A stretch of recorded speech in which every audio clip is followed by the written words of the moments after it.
Hello, my name is Teacher Cindy. How are you today? I am so glad that you signed up for my crocheting class. I'm really looking forward to showing you how to make your first crochet project.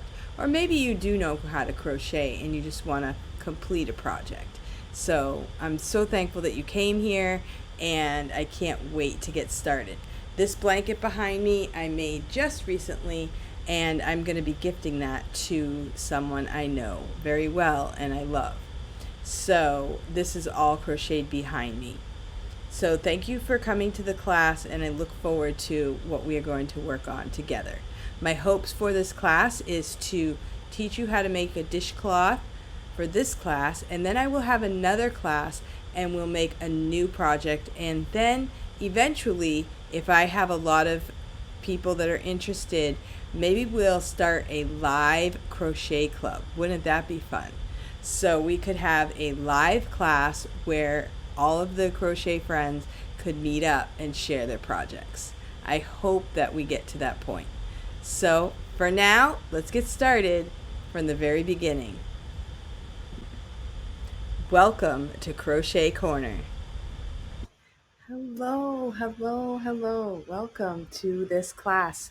Today we're going to be doing a class called Crochet Corner. This is the very beginning of what I hope is a great time for all of us. And we are going to do some crocheting together, and we are going to start with the very basics. So welcome to my class. We're going to crochet one stitch at a time. Of course, we need some materials. Let's get started. You do need a crochet hook, and there are metal crochet hooks. There are wooden crochet hooks, plastic crochet hooks, all different styles. So you get one that you think will work for you, or maybe you already have one somewhere in your house and you just haven't used it yet. Dig it out, and that's the first thing that you need. Now, for what we're going to be working on today, I would say something that is medium size, like not too big, not too small. This one is an H and it is a 5 millimeter. Okay, that's what I'm going to be used today, and it's also metal. So you can get these at Walmart.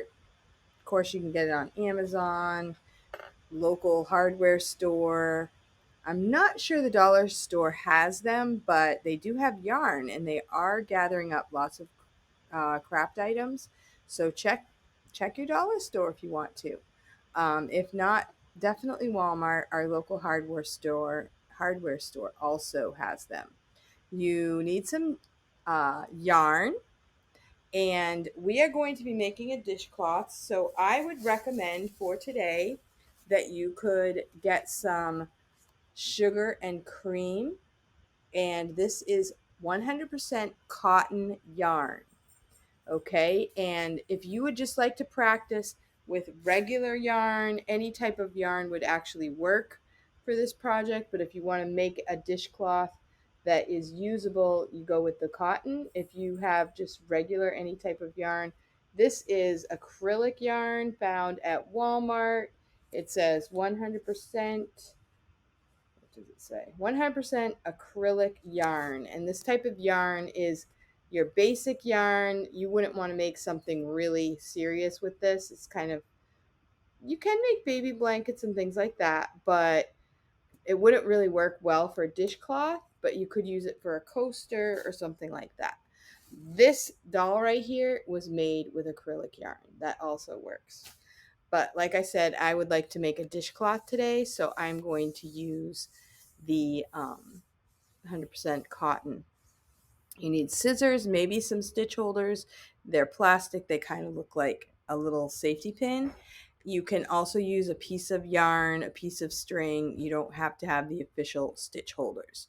You might want a paper and pencil, and just to write something down if you need to. So let's get started with the slip knot. Hello. So right now we're going to work on the slip knot. You need your crochet hook, and some yarn. Okay, so if your ball has not been started yet, you can find one end. It might be hidden underneath the paper here, and that's the one I just found.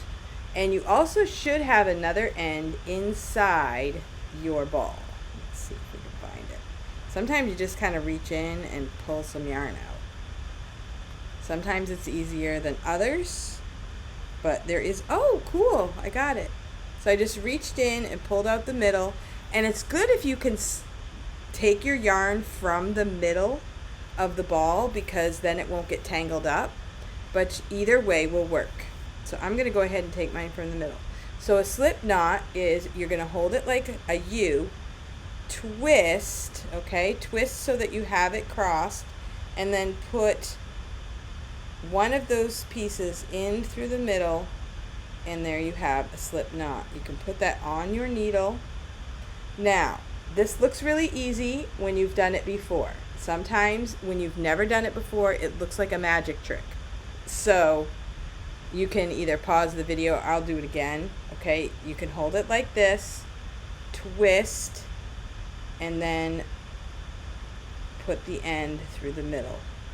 Okay, another way that you can try is, if that didn't work for you, is to wrap it around 2 fingers. Okay, wrap it around 2 fingers, and then take this end and put it behind the loop and in the middle of the circle. Okay, and then just make sure that you don't lose your end in that as you tighten it. Now that's called a slip knot, so that means you can take the big loop and just tighten it. Okay, that is a slip knot. I also have a video that I can send you that is another way to do a slip knot, but what I want you to do right now is just keep taking it out, try it again, put it on the needle, tighten a little bit, okay, or you can wrap it around 2 fingers and put the loop in the middle of the circle and then tighten. Put it on your hook and then tighten it down. Okay, slip knot. Now you do not want this slip knot to be too tight. You want to be able to have it kind of go up and down the needle very easily. There's not really much space there. Okay, so that is your slip knot. Keep practicing. Now let's just talk about terms of crocheting. While I'm talking about these terms, you can keep practicing your slip knot.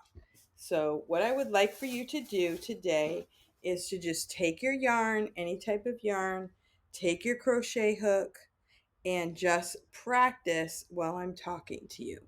So take your crochet hook and just practice the slip knot.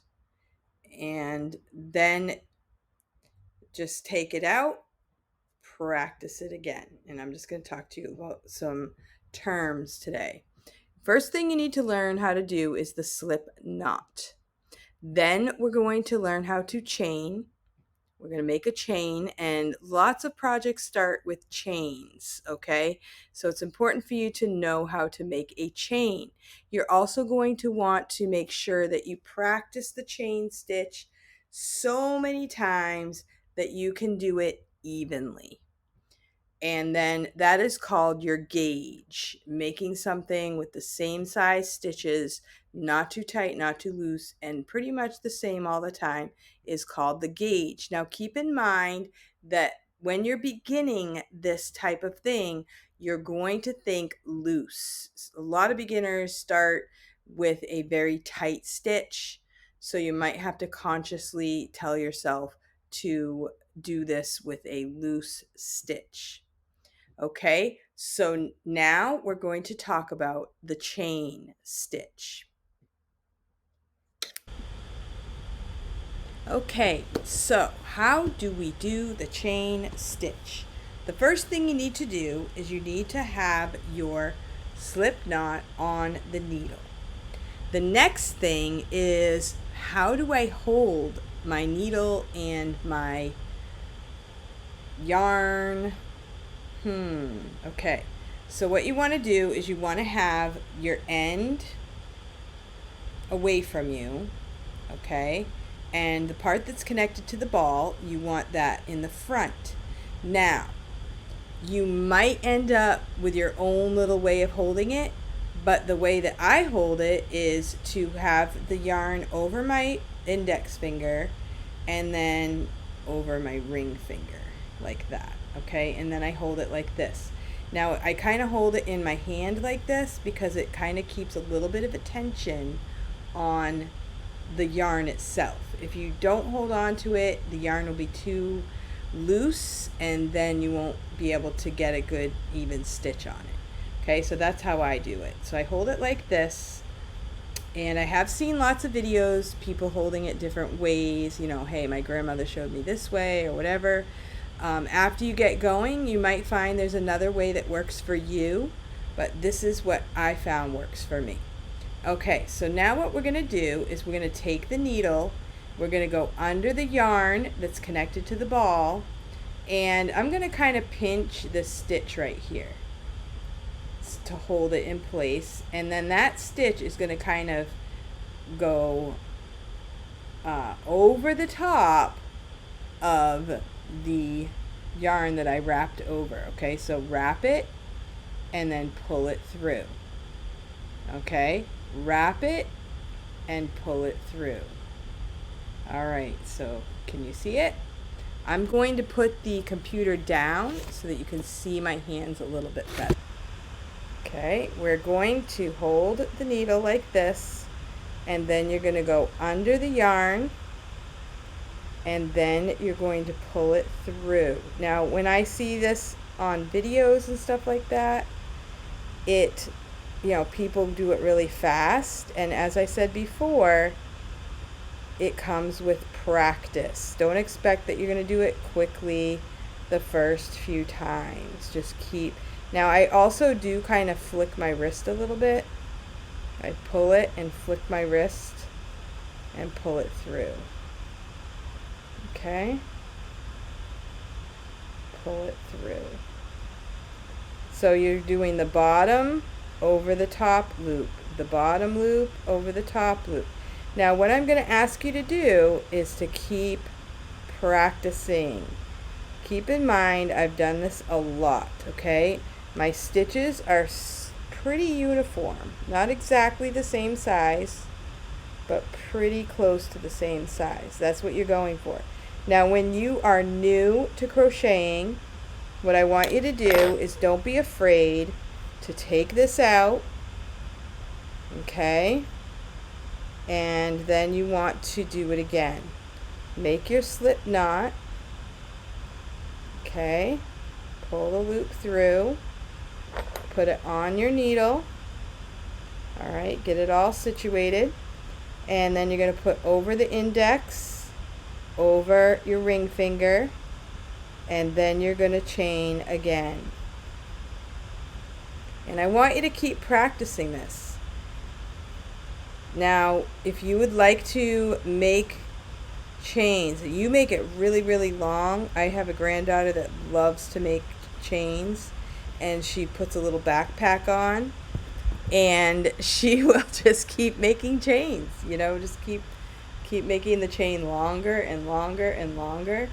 These make great Christmas garlands. You could make it just the chain. You could put beads on it. You could put ornaments on it. There's lots of things you can do. Just keep making the chain. For this class, I want you to be able to make a nice chain. You're practicing on keeping your stitches loose so they can go up and down the needle loosely. You don't want them too loose. You want them to be about uniform, which that is the word gauge. You want your gauge to be consistent. Now, this blanket back here is something I made recently, okay? And my gauge is pretty good. It's pretty evenly done. I don't have some stitches that are tight and some that are loose. So that's what I want you to do, is practice making your chain stitch.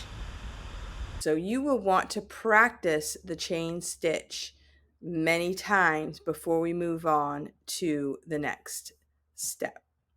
While you're working on your chain, I just want to talk about the different types of yarn.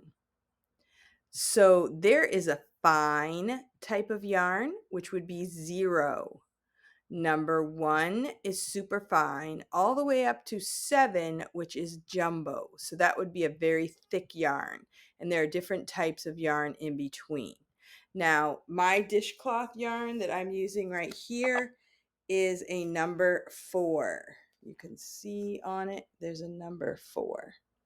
Okay. And the worsted weight yarn that I showed you just a little bit ago, that one is also a 4. This is acrylic and the other one is cotton. So they feel differently, but the numbers refer to the size of the yarn itself. So I have a little video about that. I would like you to... Here we have some cotton yarn. This is sugar and cream, and this is size 4. This is the 100% cotton yarn that I want to work with, the dishcloth.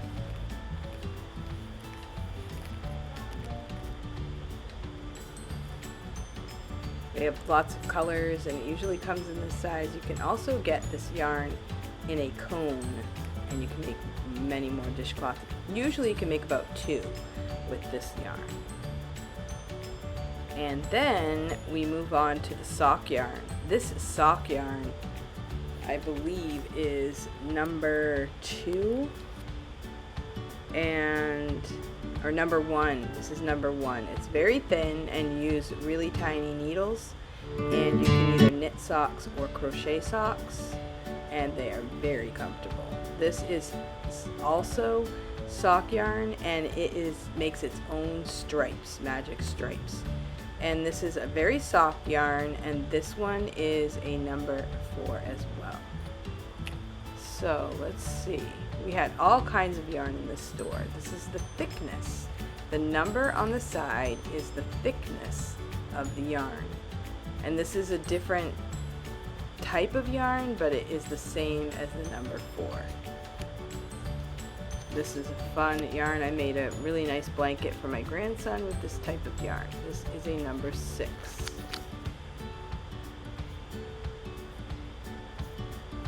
This one is a little thicker. Number 6. Okay, so it looks thicker, but it's actually about the same thickness.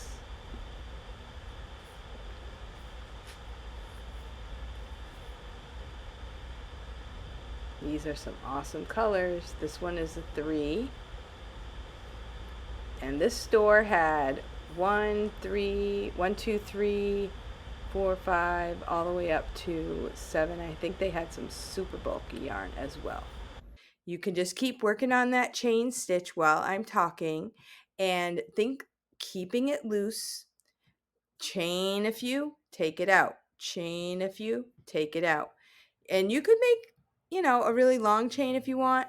For a chain, a long chain, if you want to use red or green or white, that would be cool for a garland on your Christmas tree. You can also use a chain to make a necklace. There's different things you can do with a chain stitch, bookmark, bracelet, things like that.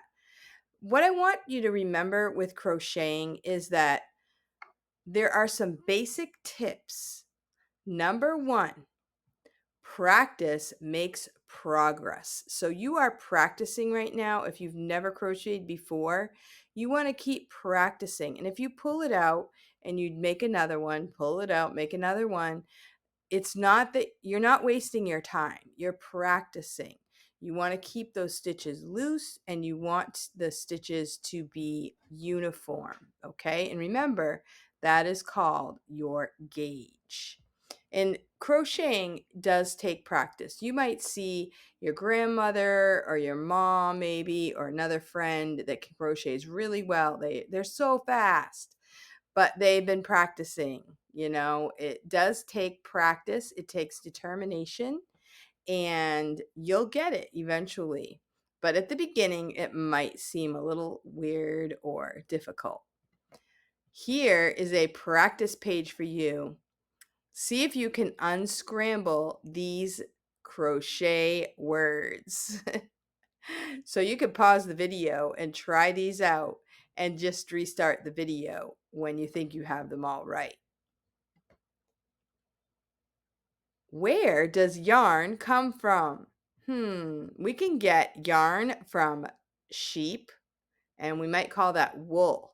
In order to get yarn from a sheep, you have to shear it, you have to you have to clean the wool, and it's kind of like fur. You clean the wool and then you have to spin it. So it's quite a process to get wool that is ready to make something, right from the sheep. This is also a picture of an alpaca. It's the same thing. You have to shear the alpaca and then turn it into yarn. And even rabbits, rabbit fur, like have you ever heard of Angora? That would be from a rabbit. And these little gears here show you that you can also get yarn from a machine.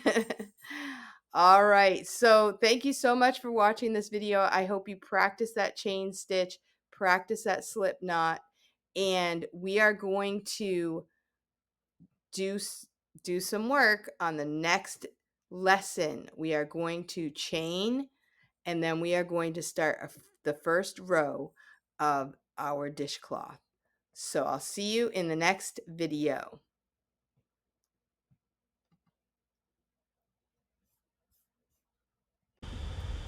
Thank you for coming to this class. I'm so excited. In the next lesson, we're going to do the chain stitch again. We're going to do single crochet. We're going to learn a single crochet stitch. So it's important to learn some basic stitches before we can make something even more exciting. So the dishcloth is a really great way to get started, and there are many different dishcloths that you can make. It's a great way to make a small project that you can complete and you feel good about it. You can give it to your mom or your grandma or maybe your neighbor. You could give it away, or hey, maybe you want to keep it. Whatever the case may be.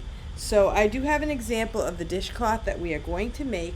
This is one that I made. This is with the cotton yarn, and this is another color. This is a little bit smaller. So these are used to wash your table, do the dishes, and they can be put in the laundry and washed and reused as many times as you want. So it saves on paper towels, economically friendly, and they last a really long time. So I can't wait to see you in the next video. Thank you for coming to my class, and I'll see you next time.